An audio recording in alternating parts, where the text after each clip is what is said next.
নিঃশব্দে ডুবে থাকা বুধবার রাত হঠাৎই ছিঁড়ে গেল সেই নীরবতা। চিৎকার, চেঁচামেচি, আতঙ্ক।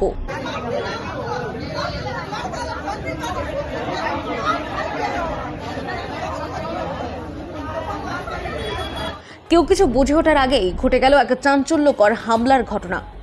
স্থান বলরামপুর স্টেশন রোডের কর্মতীর্থ মোড়। রাত প্রায় 9:15 দুই ভাই এমডি আসিফ আনসারি ও এমডি সিভিল আনসারি রাস্তায় বসেছিলেন। ঠিক তখনই দুটি স্কুটিতে চেপে আসে 4 জন দুষ্কৃতী। অতর্কিতে হামলা চালায়, লোহার পাঞ্চ দিয়ে মারধর করে, ছুড়ে দেয় কুরুচিকর মন্তব্য। মুহূর্তের মধ্যেই রক্তাক্ত হয়ে দুই ভাই মাটিতে লুটিয়ে পড়েন। খবর পেয়ে দ্রুত ঘটনাস্থলে পৌঁছায় বলরামপুর থানার পুলিশ। আহতদের উদ্ধার করে প্রথমে বাসগড় হাসপাতালে, পরে উন্নত চিকিৎসার জন্য পাঠানো হয় পুরুলিয়া গভর্নমেন্ট মেডিকেল কলেজ ও হাসপাতালে। দুজনেরই মাথায় গুরুতর আঘাত ও রক্তপাত হয়েছে বলে জানান চিকিৎসকরা। আহতদের পক্ষ থেকে ইতিমধ্যেই লিখিত অভিযোগ দায়ের করা হয়েছে।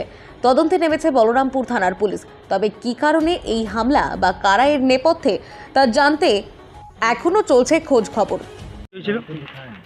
না, আমি তো খাবার খাচ্ছিলাম, ফোন এলো কি এরা বাইরে দাঁড়ায় ওই দোকানে বসেছিল। হ্যাঁ, 4 জন একটা মোটর সাইকেলে এসছে আর আসেনি চার্জ করারই কাজ এদের। কাদেরকে?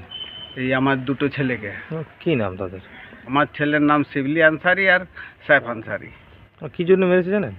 না, কিচ্ছু না, কিছু করেই নাই। ও তো কোথায় মেরেছে? ওই ঘরের দুয়ারের সামনে। কোনখানে? ওই বাগমুন্ডি রোড কর্মতীর্থর গেটের সামনে।